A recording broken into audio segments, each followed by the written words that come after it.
If you have not heard about Anchor, it's the easiest way to make a podcast. Let me explain. It's free. There are creation tools that allow you to record and edit your podcast right from your phone or computer. Anchor will distribute your podcast for you so it can be heard on Spotify, Apple Podcasts, and many more. You can make money from your podcast with no minimum listenership. It's everything you need to make a podcast in one place. It's called Anchor. You can download it today at the Play Store. Peace.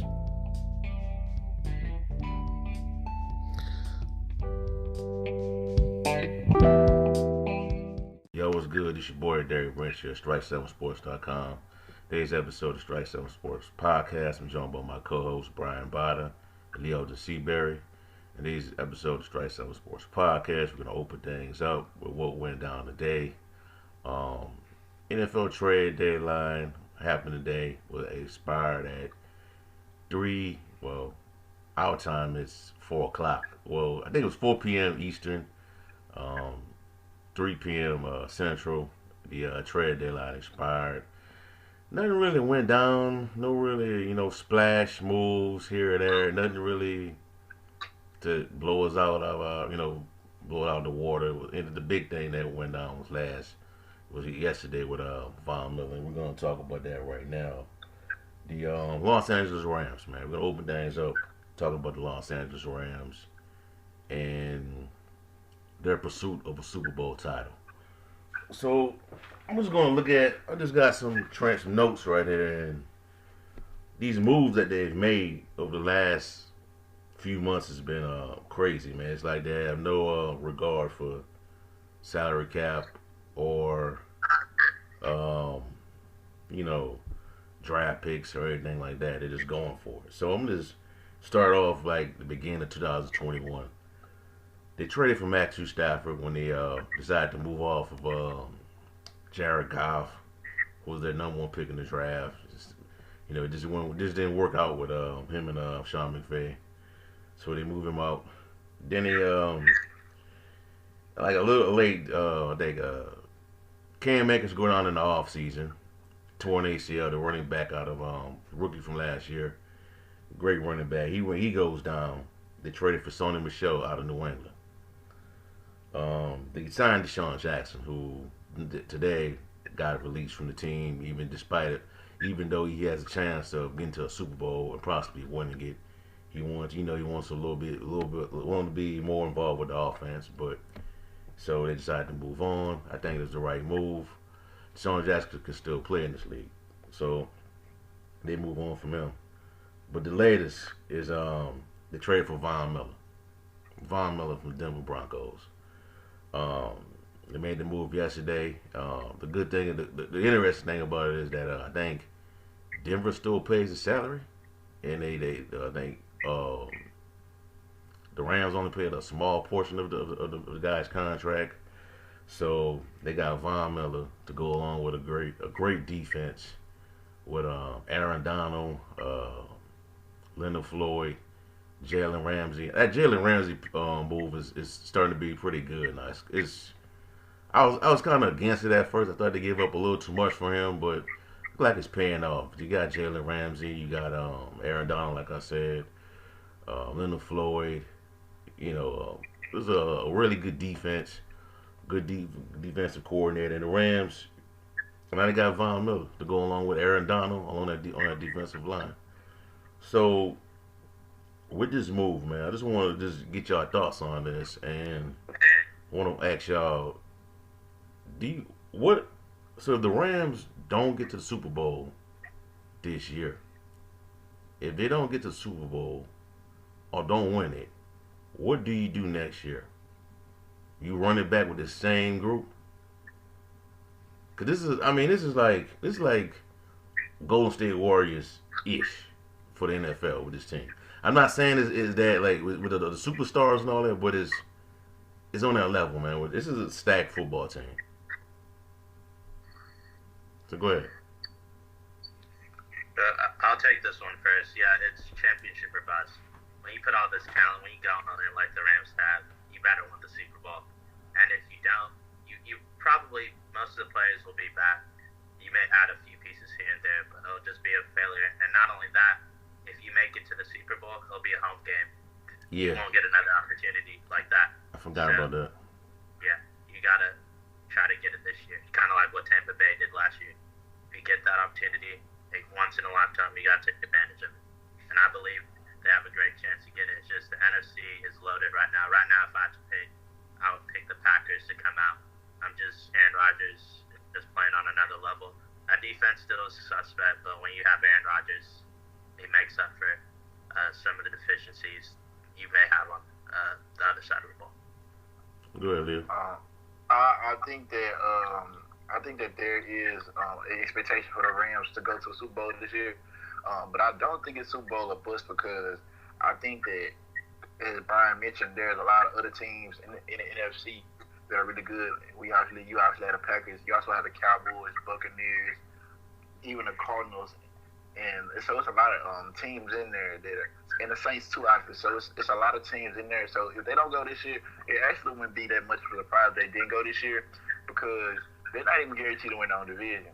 So, and while talent-wise, yes, they may have one of the best rosters, it still they have a lot of loops and holes to go through. And so if they don't win it this year or don't even go this year, I do think they run it back because obviously they don't have the pick. They don't have they don't have 3 picks going after going into the 2022 draft. So you have no choice really but to run it back because you don't want to give up on you need investment you done made so early. They may add a few guys, but they'll be running that same roster back. Okay. Yeah, and it's a deep roster, man. I think I keep forgetting that Derrick Henderson's on that team, man. They got Derrick Henderson, and they got Sony Michel. Not even, you know what I'm saying? Not even the acquisition they thought they was getting when they traded for him. Pretty much been Derrick Henderson for the time being, and the team is so good that Deshaun Jackson asked for a release, man. You walking away from a Super Bowl contender, man. You know what I'm saying? Like, Not only that, go ahead. Not only that, in his hometown. He's Right. from Los Angeles.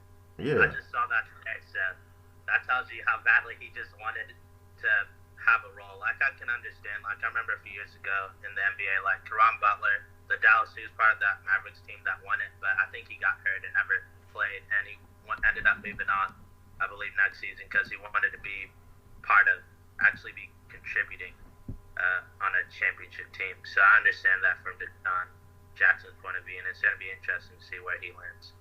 Yeah. So, yeah, it's gonna be interesting to see how it goes, man. I tweeted this a while back about the NFC and how this stacked it is as a conference. You know, you got just so many good to great teams. You know, in that conference, you got. I think the NFC has got what 4 1-loss teams, if I'm not mistaken. 4 1-loss teams. You got the Saints right there playing without a quarterback. I think could match up with a lot of those teams I mentioned. They already beat Green Bay and they beat Tampa Bay, so that's interesting in itself. But it's gonna be interesting to see how it goes, man. And I think if I had to, for me, that's from what I see, I think it's gonna be the Dallas Cowboys, man. I think it's Dallas or Green Bay that's gonna go down. If Tampa gets home and feel advantage, I think it's gonna be Dallas or Green Bay that can go down there and beat them. I don't know, but the Rams can do it. But you know how it is when you beat. It's hard to me. I think it's hard to beat Brady twice. I know the Saints did it last year. They beat him twice in the regular season, but couldn't get it done in the postseason. It's hard to beat Brady twice, man. So I think it could be Dallas or Green Bay. But moving right along, the Odell Beckham. We're gonna talk about the Odell Beckham saga that's going on in Cleveland with this him and Baker Mayfield. I just want to get y'all thoughts on this. My issue with this is that with Baker Mayfield being in Cleveland with Odell Beckham Jr. You've been in Cleveland with this guy for 3 years, and you've failed to establish chemistry with this guy. So to me, something's just not adding up with this guy. I think he had like 1 target in the game against the Steelers, a Steelers team that they should have beaten, but it's looking like the Steelers might get into the playoffs with the way Ben Roethlisberger's been playing. That team is too talented to be unachieving like that. So I just want to ask y'all, what do you think the issue is between Baker Mayfield and Odell Beckham right now? I'll take this one first. I think that I think it's just a lack of vision down the field for Baker Mayfield. I think he's taking what he's seeing. He's at first, and he's not letting his plays develop, because if he lets them develop, he can see that Odell Beckham. And you go through film, you can see Beckham's been open a few times down the field, and he just hasn't been finding him. It's interesting to me that Odell Beckham Senior chimed in today, as we all saw. I went back and watched that whole 11-minute and 24 clip that he put on Instagram, his page, about all those plays. Odell Beckham is open a lot, and he either overthrows them or he doesn't see him. And I think it's partially because Baker doesn't have the arm strength of a lot of these elite quarterbacks too. That's a factor. And also I feel like Baker's scared to make mistakes, like sometimes. Because I feel like those are a few of those throws that you could have fit into windows. He's just scared to put the ball in there because he doesn't want to turn the ball over. And it's also because he simply doesn't have the arm strength to do it. So I think that it's interesting that Stefanski, there was a report that Stefanski lobbied for him to stay because he feels like that he can be a big part of this offense going forward. We're going to have to see that. We're going to have to see those produce into production, and they're going to have some sort of come together and say, we need to get on the same page, because their offense, while we thought it was really good without Odell last year, they're going to need him this year to do anything or even have a chance to really make some noise in that AFC North, because he's really going to be a difference maker. They've had a lot of injuries, and he needs to step up, because now he's healthy and able to play. He needs to step up, because guys stepped up for him last year when he was out. So this year, he needs to step up for those other guys who are out. Yeah, I think the Browns made the right decision keeping Odell Beckham Jr., but the number one thing they're going to have to do, they're going to have to fix that relationship, because there's no way that Odell Beckham's dad didn't talk to Odell. I don't think he puts that out there without them having a conversation, so they'll have to fix that. But, and also, like, people aren't really talking about this. What is his trade value right now? His trade value isn't even that high that the Browns could have gotten something valuable, so they did the right thing hanging on to him. And then maybe if he plays well through the end of the season, he could really increase his trade value. But yeah, he needs to. They got to figure it out. And Baker Mayfield, I'm not sure if he should continue if he's still going to be limited. He's doing the best he can with that torn labrum. But if it gets where he's just not effective anymore, then they should go to Case Keenum and just make Baker Mayfield have surgery. But we'll see. Man, the Browns still have a Case shot. Keenum, man, you lose your job to Case Keenum, man. I don't know what to say to you then, but Case Keenum, man. I don't think it's him losing his job.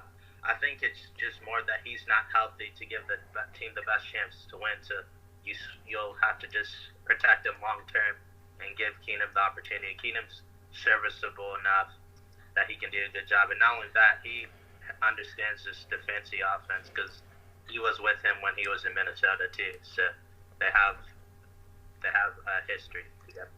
All right, but let me ask you this two-part question. Second part of the question. So, in the off season, I think he's eligible for an extension. Do you bring him back if this continues? Because the options are there for quarterbacks, unless it's Aaron Rodgers or Russell Wilson, ain't, to me, in my opinion, ain't too great. Yeah, I think you got to bring Baker back. If you don't want to pay him, that's fine, but you got to bring him back because he's your best option. You can maybe try to see if Deshaun Watson wants to come, but I don't think he wants to. You could just get maybe a really good backup in there. That if you just feel like that, if you think that he gives you a better chance if Baker isn't playing well, you can kind of like maybe a situation the Titans had with Ryan Tannehill and Marcus Mariota, something like that. But I think Baker Mayfield's played much better than Mariota ever did. So I don't think that would replacing him, unless if he's like really awful, would be fair. But he's been, in my opinion, the key to the Browns offense are three things. The play calling of Stefanski, the running game and Baker Mayfield. And I think right now what's Baker Mayfield shown under Stefanski is that he can get the job done. Is he like in the elite tier quarterbacks? No, but he's a really solid quarterback. And if you aren't getting one of those, then I think you should stick with Baker Mayfield. Okay. What you got, Leo? Being that he will be back, he's guaranteed to be back because they picked up his 5th-year option, so he's guaranteed to get 1 more year back.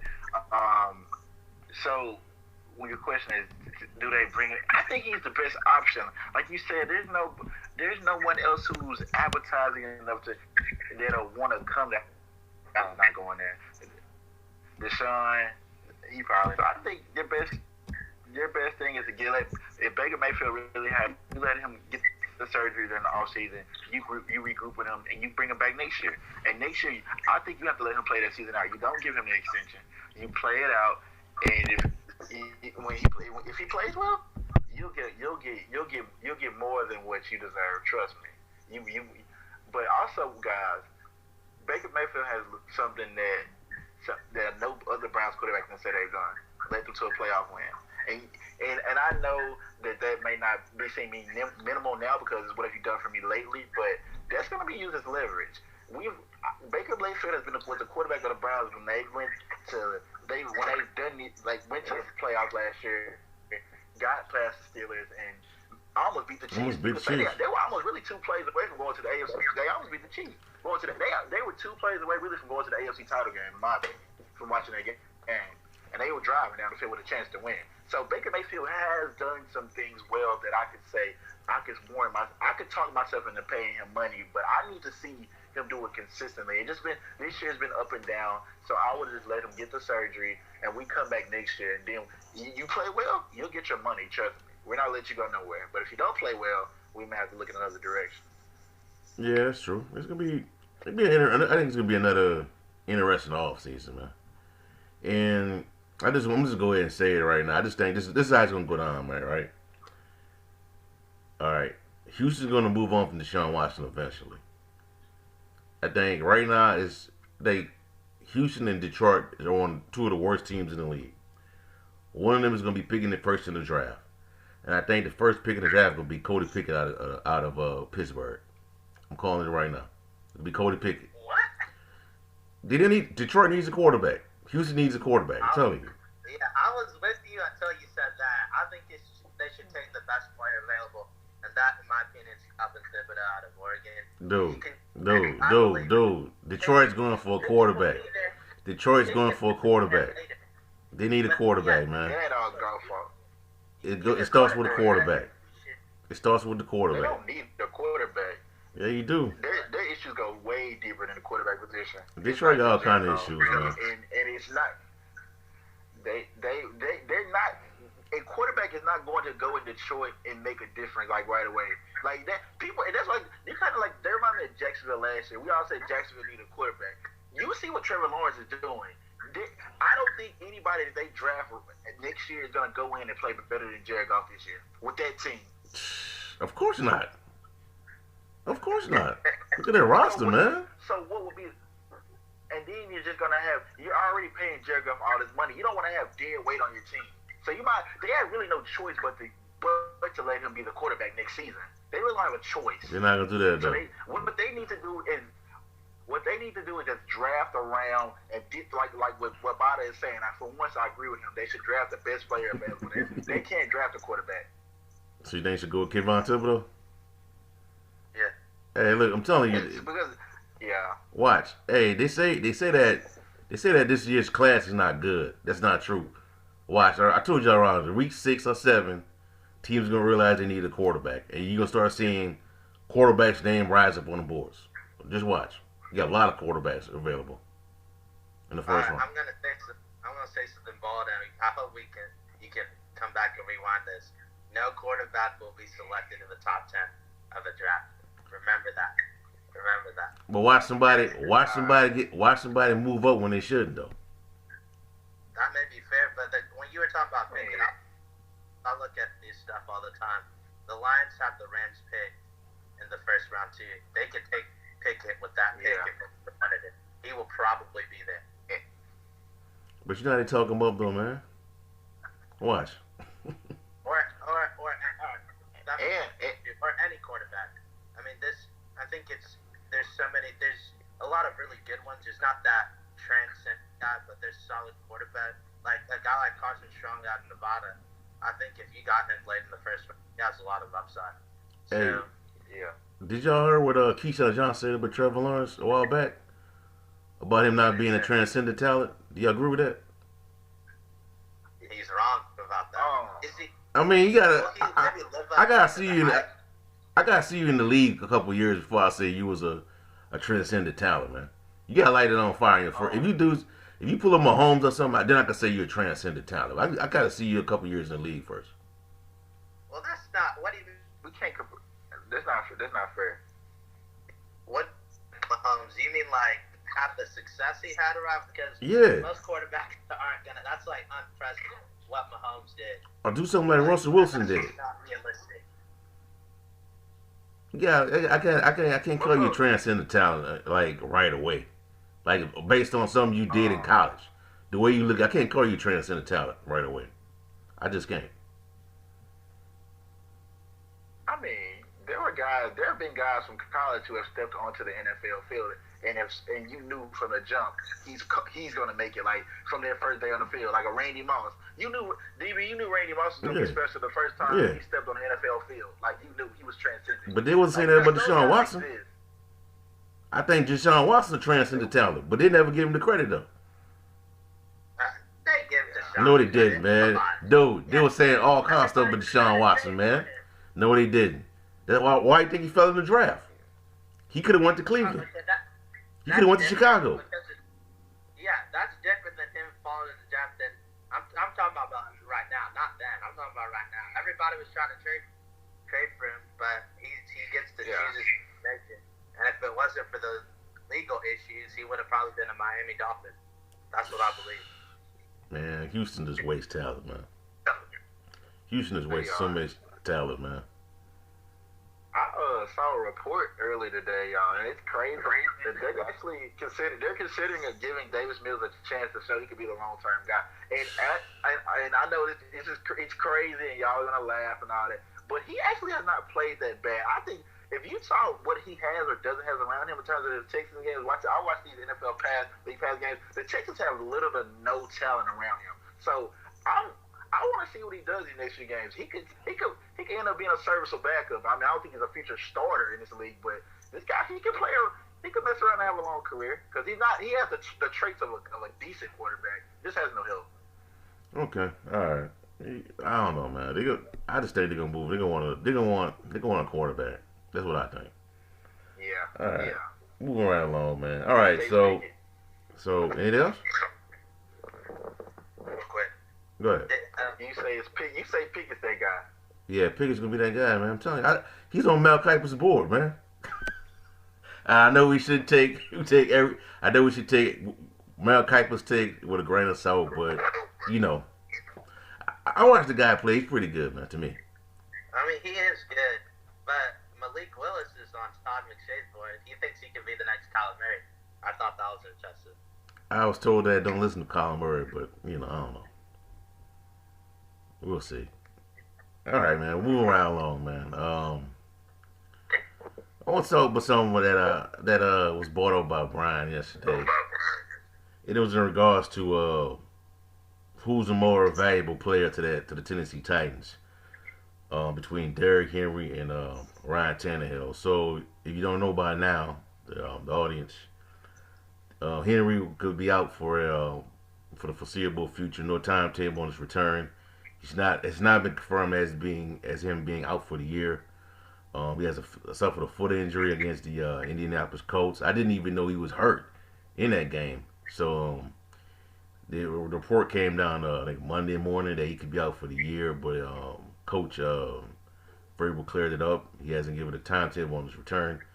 He went through a foot surgery and he's out for right now. So the Titans decided to sign Adrian Peterson to another Oklahoma running back to take his place for right now. They don't know if he's going to be available for this game, but against they think they play the Rams. But Brian, I just want to get your thoughts on what you said yesterday about Ryan Tannehill being more valuable to the Titans right now. It's kind of what you were alluding to earlier. How you said, I don't care how good of a team you are, you got to have that quarterback. When the Titans, when they made their run a few years ago, they were Derrick Henry was pretty good, but they took that next level when they got Ryan Tannehill. Has he been? Nah, bro. You watched that game against Baltimore in the playoffs when he had I'm gonna get on his. when he had Earl Thomas going backwards. That was Derrick Henry, bro. That was all Derrick Henry, man. But when they shut down the run, What did he do? What did he do? They didn't win. They didn't win. They needed the quarterback to make plays, and he couldn't.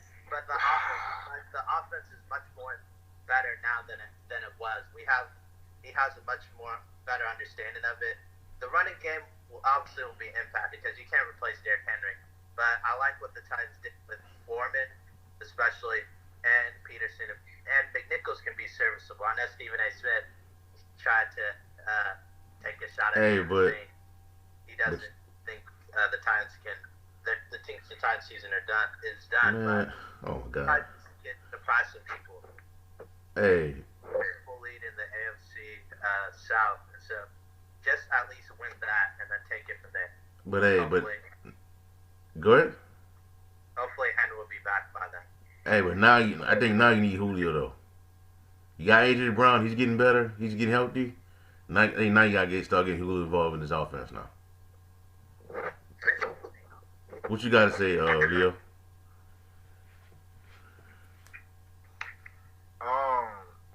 Of course, it's about Derrick Henry. Of course, he's obviously the most important player. That's not even a discussion. It's not even worth having. Like, people say, oh, they took the next step where Tannehill took over a few years ago. And yeah, they did. But keep in mind, people act like Marcus Mariota got benched, but he was throwing 7 touchdowns, 2 interceptions. But they just weren't winning. It had nothing to do with his performance. He just wasn't winning. And I was watching Titans games because we get brutalized having to watch them on the local network every week. So I was watching those games. Me too. He wasn't playing bad. They just weren't winning. Yeah. So, and back to now. Obviously, I think the 2019 playoffs told us who was more important. I think Ryan Tannehill, if I think in 2 games, threw for maybe like 100 yards, if I'm not mistaken, maybe over there. Because they were just giving the ball to Henry every play. So I'm looking at the stats right here. Let me see. Let me go to y'all's playoff run. How many rushing yards y'all? Oh my goodness. Y'all had over 400, almost 500 plus rushing yards, Bobby. In that playoff run. And obviously, we look at playoffs as defined. We don't care about the regular season because y'all expected to win that lousy division. So congratulations. We're not giving you a cookie for eating. We're not giving you credit for eating food that you should already eat. But when we get to the playoffs, y'all are gonna see if y'all don't have a full Henry, y'all are gonna get demolished. Really, like I don't give Tannehill no credit for nothing because if he needs he's a system quarterback. He works good in a system, and if you don't have a system around him, a good run game. I mean, they never had a good defense. So I can't even say that, but a good run game and good receivers, they're gonna be toast in the first round. So, and by the way, I think if I'm not mistaken, Titans. I play the Raiders. They were gonna play the Raiders, but yeah, I hope the Titans play the Raiders so we can just demolish y'all. So and just show y'all are a one-dimensional team.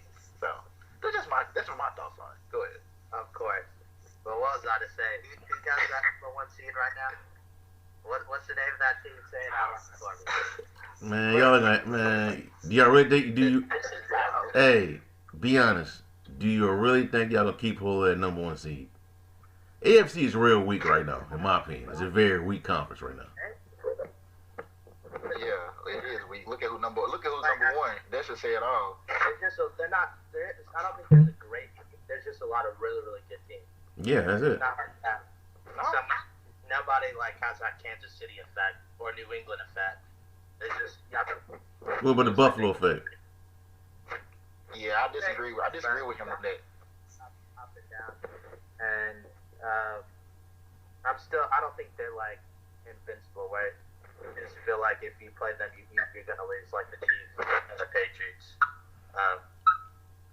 But I think that look, let me put it this way: if Ryan Tannehill had got hurt and Derrick Henry had been here, would you be more confident, or would you have some doubts? I think I will still be confident. The national media will be more confident. They'll be like, okay, they got Derrick Henry. That's what they would say. That's what I would say. They got Derrick Henry. So you trust Logan Woodside? Is that what you're saying? All you gotta do is give it to Henry, man. But what happens if they take away the run? Then what you gonna do? You got AJ Brown, man. Use AJ Brown, man. Yeah, but I know that. You gotta have a solid enough quarterback that the defense respects, and I think so. I gotta respect Tannehill. Respect on his name. He's a top 10 quarterback. He's good, man. He's good, man. He's a what? He's a what? I think he's top 10 quarterback. I got him as top 10 quarterback. All right, name me your top 10 then, Lee. I'm not gonna say in order, but these are 10 quarterbacks that I can easily name off the top of my head that are better than him right now as we speak. Justin Herbert, Lamar Jackson, Tom Brady, who else? Russell Wilson, Matthew Stafford, Derek Carr, Patrick Mahomes. Do I need to keep going? It's a lot. Like Ryan. I don't want to take up the whole podcast. Matt Ryan. You think Matt Ryan's better? Matt Ryan too. Aaron Rodgers too. Yeah, him too. Yeah, Kyler Murray. I just named about 12 guys, Brian. Come on now. We don't need to. So he's better than. No, he ain't proven nothing. Henry's proven. I think Tannehill's better than Lamar Jackson. I think that. I really do. Because he can make all the throws on the field.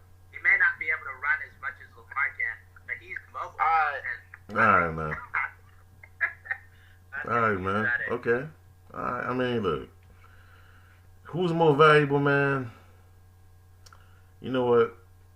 I think they're both important to this team. They're both valuable to this team. It's like, to me, man, they're like the Dak Prescott, Ezekiel Elliott combo, where it's like you gotta have both of them on the field, be successful. I think it's like that, man. You don't see too many quarterback running back combos like you used to back in the day, but they're on that level. I think you gotta have both of them on the field to be both of them are valuable to the team. You know what I mean? Yeah. So I mean, I think they'll be fine, man. I saw all the hot takes that came out when it was announced about them being done. I'm like, nah, dude, I don't think they're done, man. They could win that division. Indianapolis pretty much gave the game away, with Carson Wentz with his decision making. So I think they're gonna win that division, man. But I just think for y'all's sake, man, and once the playoffs start, y'all gotta avoid teams like Cincinnati or something like that. Cincinnati, maybe Baltimore, but Baltimore got a lot of faults this year, a lot of flaws in their secondary. So you might get that win over Baltimore this year, but you gotta avoid a team like Cincinnati, though. Be honest, but I think y'all should win a division. Got a tough matchup with the Rams coming up, so we'll see how it goes, man. All right, man. I predict. Go ahead. This one, at least Rams. I predict that at least Rams, but then we'll beat the Saints the next week, so we'll be fine. Man, not without Derrick Henry, man. I mean, and the Saints specialize in stopping the run. That's the second time in a row the Saints played Saints without Derrick Henry. Yeah. Oh man, that defense is vicious, man. He's the quarterback gonna be. It don't matter, man. Dude, we beat Brady, man. We beat Brady and Rodgers, man. With suspect QBs. But if y'all don't have if Simeon can't get the job done, I think he'll be the starter, then it was not gonna matter.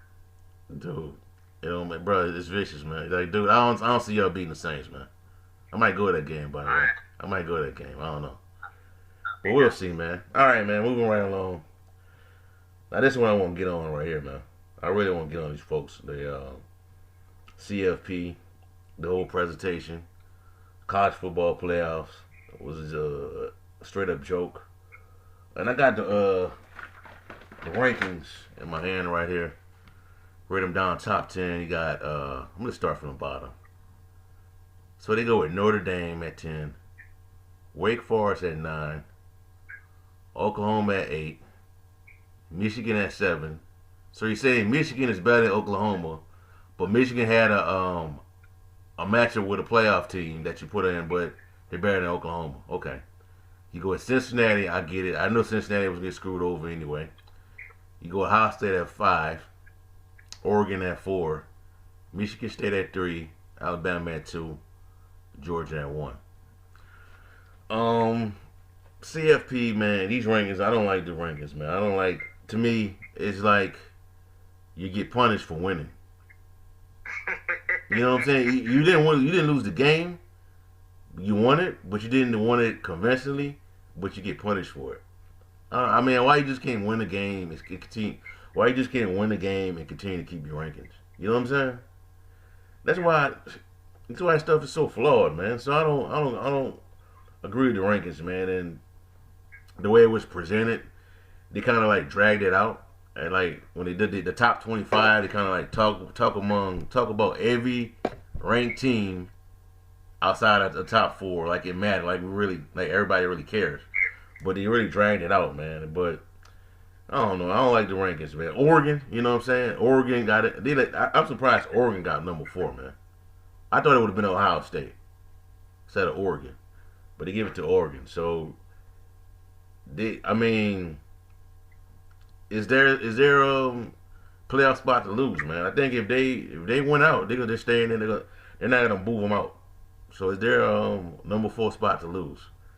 But other than that, man, I just think I didn't like the rankings, man. To me, it's kind of stuff too biased, man. Regional based, man. That's my issue with the rankings. College football, they don't like. I can't believe how you get penalized for wins, man. But I'm gonna just hand it over to y'all, man, to ask what y'all thoughts are on these the rankings that came out. Go ahead, Brian. I'll take this first. One thing I don't like about the college football committee, I wish if they did the rankings from the beginning of the season to that like the AP poll and like the other stuff, then we'll get more clarity. But yeah, like you said, I was joking on Twitter. I think the reason why Oklahoma was as low as they were is because they don't have a quality loss. If they had a quality loss, they would have been higher. But then when I started looking at it, Michigan did beat Wisconsin, and Oklahoma's yet to beat a ranked team. I think they really prioritize beating ranked opponents. I'm not gonna panic too much. Like a lot of people were worried about Cincinnati. They'll have to win convincingly and win out, and they'll need some chaos. And someone made a really good point. It's not just what happens in front of them; it's also what happens behind them. So they'll have to take advantage of that. And if they do that, they'll have a shot. But it's just the first rankings. It's nice to see the rankings out, to see what the committee thinks. But we have plenty of football left to be played. It's the reason why they call it championship November. So I can't wait to see how it goes. Yeah, I mean, Ohio State number 5.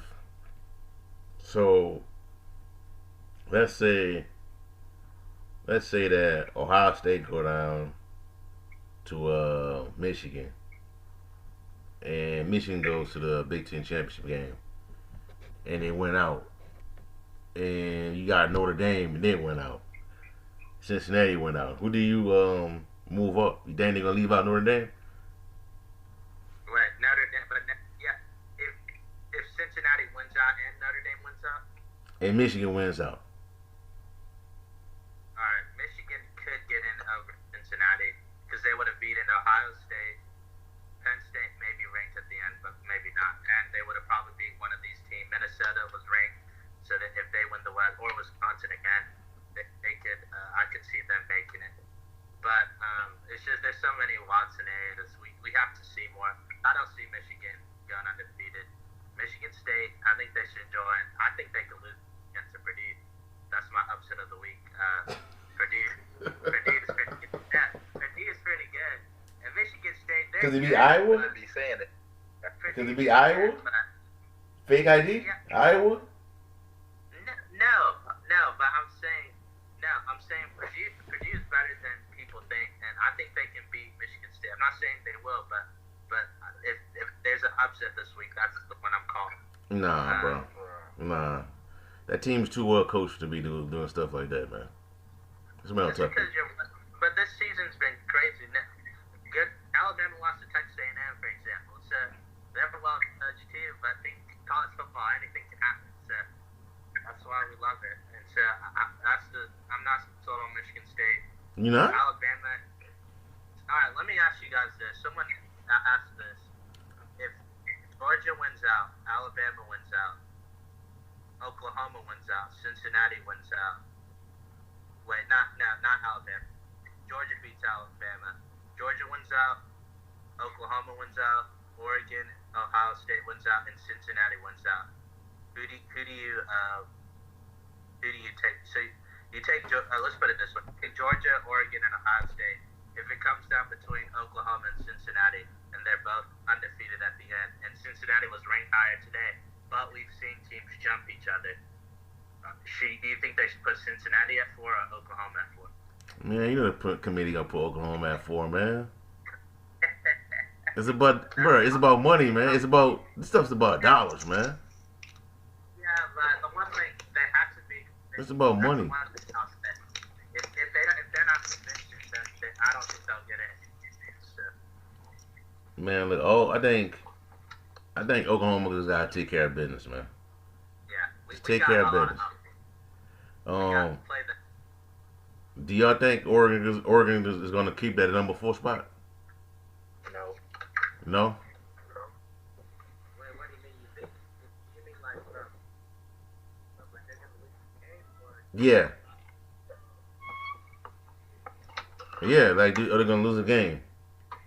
They play Washington. They play Utah, Washington, Arizona State. I think they could lose one of those games. They could lose to Oregon State, in my opinion. Yeah, that's the case. But yeah, Oregon, you just don't know what you're gonna get. They're really solid team.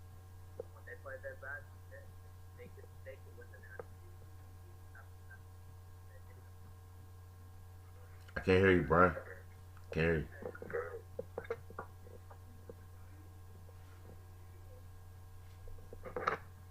Can you hear me? Yeah, I hear you now.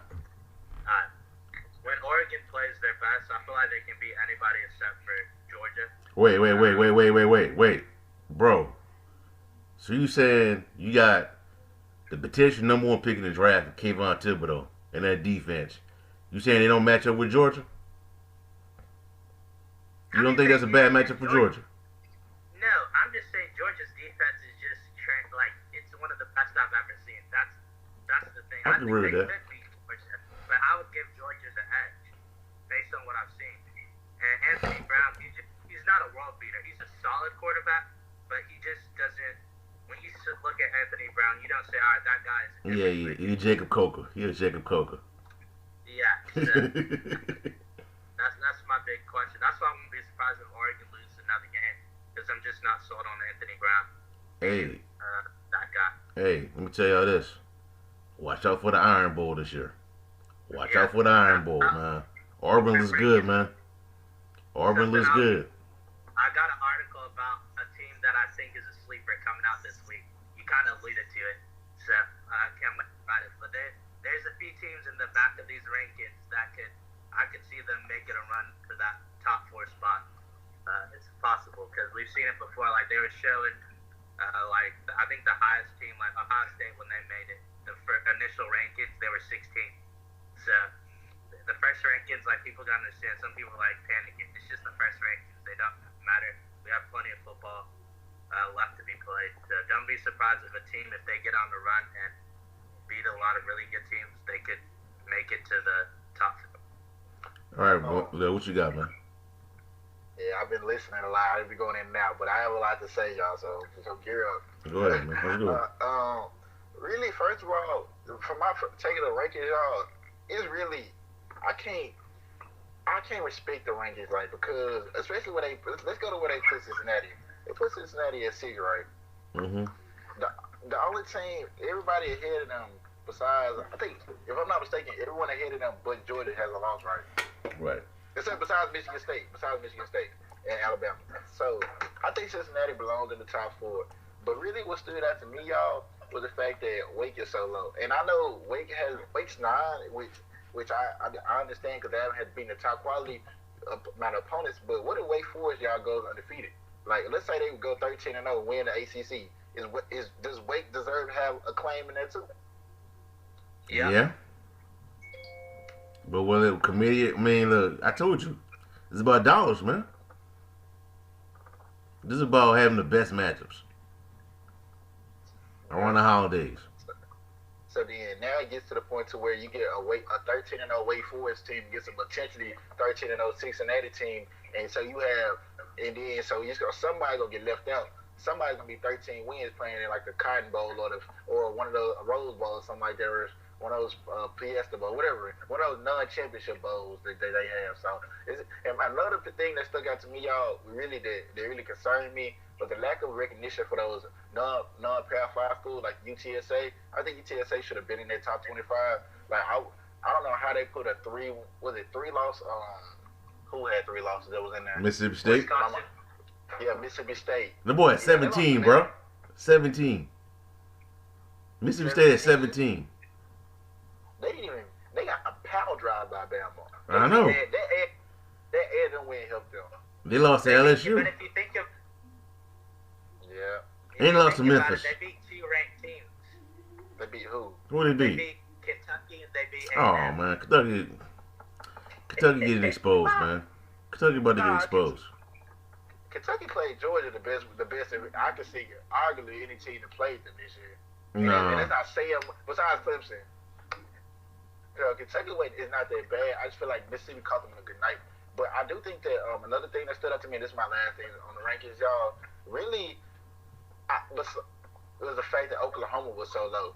Like, Oklahoma at 8, like y'all said, Oklahoma is in control of their own destiny, too. Though. I feel like they keep winning. They keep doing their thing. They're going to be in there. But like I said, DB, you're going to get to I brought up this scenario. Like, I'll think about this. What if you got 13-0 Wake team, 13-0 Oklahoma team, 13-0 Michigan State team. Let's say Michigan State wins the whole thing. Michigan State 13-0. You got Georgia 13-0. You got 5 13-0 teams.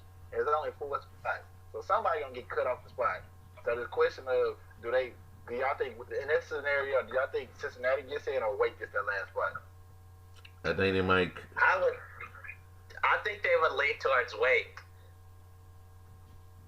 because Power 5 rules. I mean, that's the way it works, man. That's the way it works. But I'll close it out by saying this, man. Look, watch out for the Iron Bowl, man. I think Alabama could lose, and that'll open up a lot of stuff. You know what I'm saying? And then I think it'd be Auburn going to the SEC championship game. Yeah. And then what if they beat Georgia? You know what I'm saying? Do you leave Auburn out? You So leave Auburn Auburn. has two lost teams and never made it. But think about who they would have beaten. They would have beaten A&M. They would have beaten Bama, Georgia, Ole Miss. I feel like I'm missing maybe Mississippi State. Arkansas. They think highly of them. They would have beaten. Yeah, I mean, so they already beat them. So that would be one hell of a resume. That may arguably be one of the greatest resumes in the history of the college football playoff. Man, but Bo Nix, man, you know how Bo Nix is, man. He's a good bowl, bad bowl. He's consistently inconsistent. So we'll see, man. But all right, man, moving right along. Last thing we're gonna talk about is the Memphis Tigers men's basketball program. 2021-2022 season. I got the schedule pulled up right here. I think they open up next week, November 9th, against Tuesday, Tennessee Tech. Couple of games on ESPN Plus. They got Tennessee Tech, North Carolina Central, St. Louis, Western Kentucky, the team they lost against last year when they tipped off. Virginia Tech, that's at the FedEx Forum. You play Georgia, you play Ole Miss. That was a good game when I was there in 2019. Ole Miss, Georgia Tech, Georgia. Then you play Mm-hmm. Murray State. Then you got Alabama. Then you got the rival, Tennessee, at home. So I want to get y'all thoughts on y'all. What is y'all's projected outlook for this team this year? Are you thinking, Final Four championship, Elite Eight, one and done? What did you think about this team, man?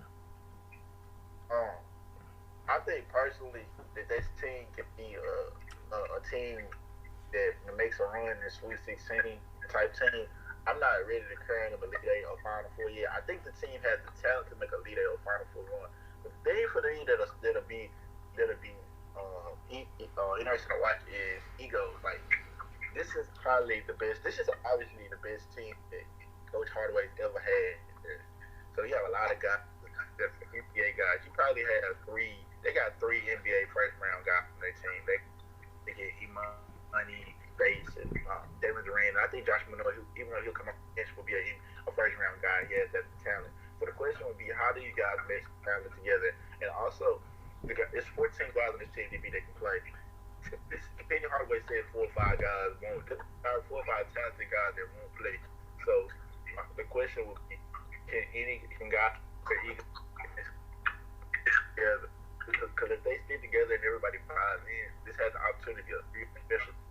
It's just and also that non-conference, it's some tests in there that's going to prepare them for their conference. Like Alabama's going to prepare them for that's a top 15, 20 program. Tennessee will obviously get them right. Virginia Tech always traditionally a strong program, so they have some non-conference tests that can get them right for this regular season. For like when you get to conference season, so it'll be interesting to see what the cohesion is of the team, whether they come together, the egos are put to the side, and also how they do in the non-conference as they get to conference. All right, Brian. To me, I think we gotta be careful because I've seen this even before. When we had the 2019 team, and I know this team has veterans, but everyone's hyping them. They're gonna make it to the Final Four. Even Penny said I think we can win a national championship. I think he regrets those comments even though he did say it. I think in the back of his mind, it's like, what the hell was I thinking saying all that? But I think fair expectations just make the tournament. That you haven't made it in how many years, and I think Penny, he did an interview on Gary Parrish a few weeks ago, and that's what he said. Our main goal is to make the tournament. So once you do that, then we'll take it one game at a time. But this is now or never. You got to make the tournament, and if you don't, we got to start asking some questions. That's all I have to say. That's what you think? You got to start asking questions? I mean, hey, look, listen, man, listen. This is my observation, man. I've been in this area since 2018. I know quite a little bit about Memphis and the history. Derrick Rose and all that other stuff. What went down with John Calipari. I don't know if you can bring in that same type of talent if he leaves. That's just my opinion, my observation from this, man. Yeah, I don't know, man. But overall, man, I just want to see if this team is gonna come together. Hopefully, there's no stuff that come out of left field, stuff that blindsides the program, infractions and the NCAA doing things like what happened with James Wiseman in 2019. I think that just derailed the season right there, man. That just derailed the season. Then he had the pandemic. That pretty much messed things up. I mean, last year, whatever they tried to hit their stride, there was pauses in the season, COVID and things like that. And then when they're on the court, when they had a chance to win, they couldn't close it out. But hopefully, man, this team could come together. Can they make a Sweet 16? Can they make a Elite Eight? I don't know yet. It depends on how close they can come together as a team, pull all their talents together, and get it done. Because a lot of these teams that have made deep runs in the tournament, they're not one and done programs. There are programs that have had guys stay together for 3 to 4 years and have bonded together to get it done. It's not guys that not one and done programs or anything like that. But I think for right now, man, I would go Sweet 16, man. Sweet 16 and see where they go from there. But hopefully, if they can stay healthy for the most of the season, they can make a run.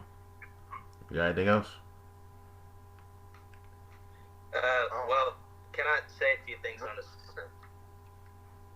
Go ahead. All right, it'll be really quick. I hear that a lot. That if Penny Lee resigned or they fired him, I don't think that would happen.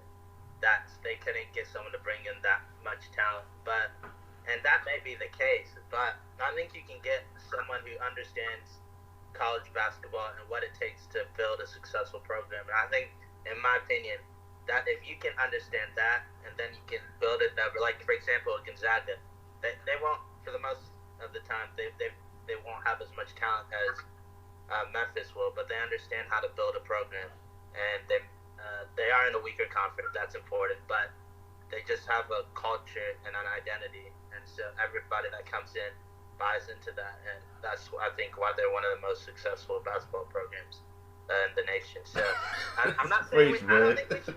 No, I'm not saying we should get rid of Penny. He's done a good job. Look, and the reason why let's just keep it all the way 100. The reason why he got hired because Tommy Smith just didn't understand the landscape of Memphis, and he wasn't putting butts in the seats. Penny has done that, but at some point you got to start getting the results. I think that's fair to bring up. So I think they make it this year, but if they don't, again, we got to start asking some questions. That's all I gotta say. Man, you know, good and well, they're not but a question, Penny, man. I mean, look, Penny. That's not, in my opinion, there is no pressure on him to go to like, you know what I'm saying, win. You know what I'm saying? There's no pressure. I mean, like, he has no pressure, man. He doesn't have like pressure from the AD, but not the ADs, but the boosters. You know what I'm saying? That's fair. Look, all right. If you mean like his job is in jeopardy, no. But you can lose some of the fan base if you don't make the tournament with all. I doubt it, man. I doubt it, dude. I think already surveyed it, dude. I already been in the Facebook groups, man. Like, Penny walks on water, man. And Penny, maybe that's part of the problem. Penny walks on water around here. Tell me I'm lying. You cannot criticize him, man. Like, they act like he's above criticism. He's like Sean Payton. He's the Sean Payton of Memphis. You can't say nothing about Sean Payton New Orleans, man. That's how I feel when I see these groups out here. You know what I'm saying? But what has Sean Payton done? He's won. Well, I get it. He's won a Super Bowl. He's been in the NFC Championship game. Yeah. Hello. Yeah. Go ahead. You back? I just feel like I would say he's above criticism, but like people just make a lot of excuses for him, and it kind of does get annoying to hear because he kind of got leeway that a lot of other coaches didn't get, but also because his step in Memphis too is a legend, local legend, and so he also gets like we may look because it was like somebody made a statistic that really through their first like couple of seasons, him and Tubby Smith really almost had the same record, but Tubby Smith was the guy that people wanted to. Like, that's not a guy that was going to get guys here. And Penny can get guys here. So, like, nobody is saying the problem is not getting the talent. People say the problem is because he can get the talent. And that's why I do disagree. If they can't, I don't think they can get somebody that can get better talent. And that's what people want to see. People want to see the guys that are going to the NBA. We don't want to, nobody, I know we respect the guys that put in the work for 3 to 4 years and all that. But people want to see guys that are going to go to the NBA. And he can get NBA players and caliber players in here. But they winning championships though. But are they winning championships though? Yeah, people want to win. People want victory. What you were to have? You were to have. I'm telling you what bro. This is the landscape of college basketball, man. One and done. All right. Michigan. You had Michigan try to make a run, but it's been like one and done program. There's been programs that are not one and done that make deep runs. Look, damn it, even Kentucky changed their model.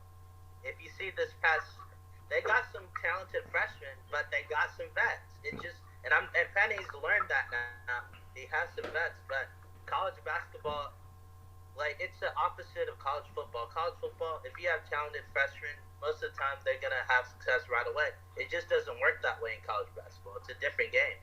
And so you need those veteran guys. You need those 3 or 4 year guys.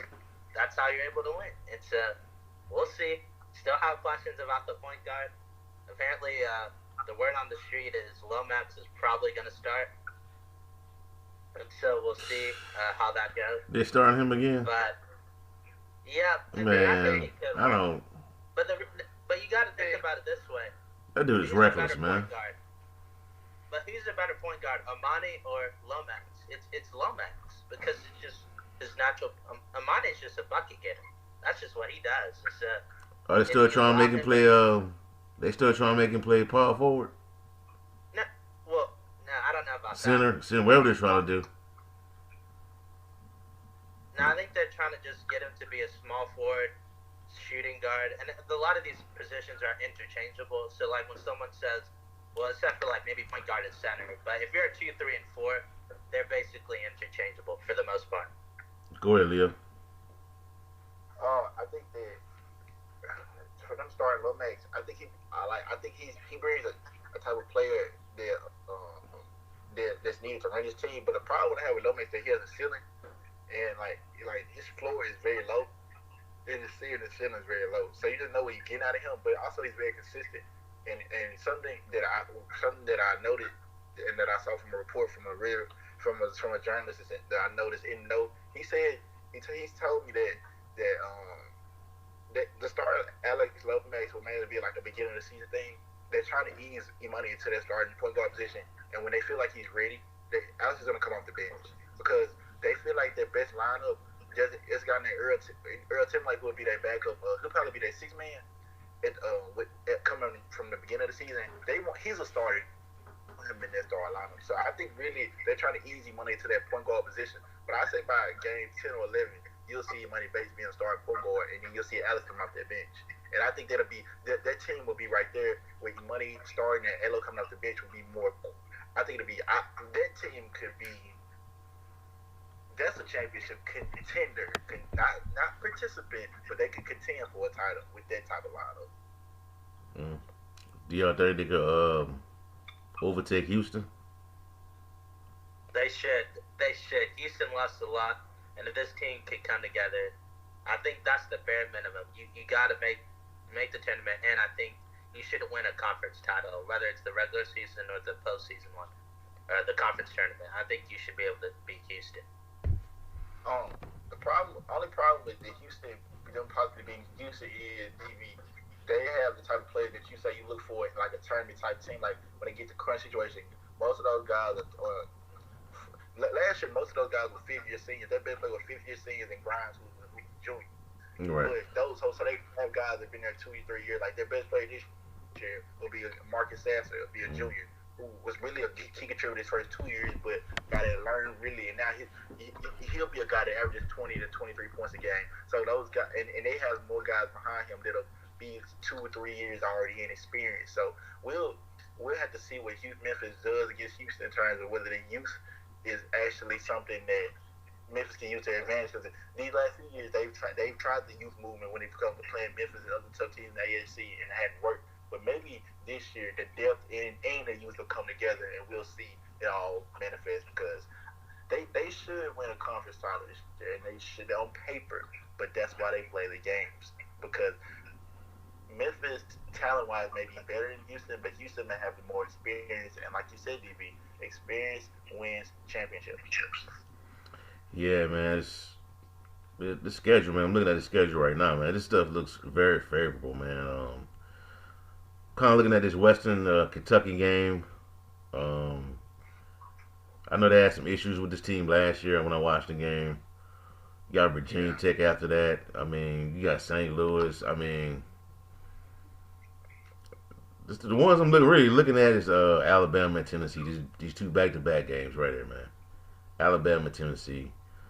The Ole Miss game, Georgia, but this looks favorable to me, man. Tulane, I know they got that new coach that came from Georgia State. I can't remember his name, but he's supposed to bring a lot of Say again? Ron Hunter. Yeah, Ron Hunter. Supposed to bring a lot of hope to Tulane. Haven't really seen anything yet. That could be a wild card. That could be a toss up. Wichita State. What was that coach at Wichita State? You got the pink slip. The one that got fired or the one that's there right now? The one that got fired. Greg Marshall. Yeah, Craig Marshall, man. He got to step in, so they're not what they used to be. So I mean, it's a favorable schedule, more in my opinion. Favorable schedule. Temple, Cincinnati ain't what they used to be. Yeah. So I think they can make it, man. But we're just gotta see how everything play out, man. Like I said, hopefully nothing don't happen, nothing don't come out sideways, nothing don't they don't get blindsided by nothing by the NCAA. Everybody's eligible and it's a good year. But everything's all minds are cleared up. That's all I have. That's all we have for y'all for right now.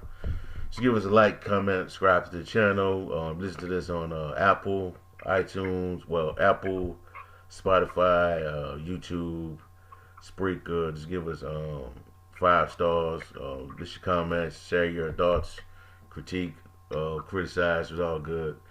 Also, you can follow us. You can follow us on Strike 7 Sports on Instagram, Twitter. Just type it in, Strike 7 Sports, it'll pop up. We also reach 1,000 followers on Twitter for the first time ever, so I guess we're growing. So we'll just gotta see how everything plays out. But just check out our site, strike7sports.com, for our latest content on NFL, the NBA. Got college football content, NBA content coming up. Should be working on the NFL power rankings soon, fantasy football content, historical stuff. But that's all we have for y'all for right now. Have a blessed night. Peace. We out. Peace. All right.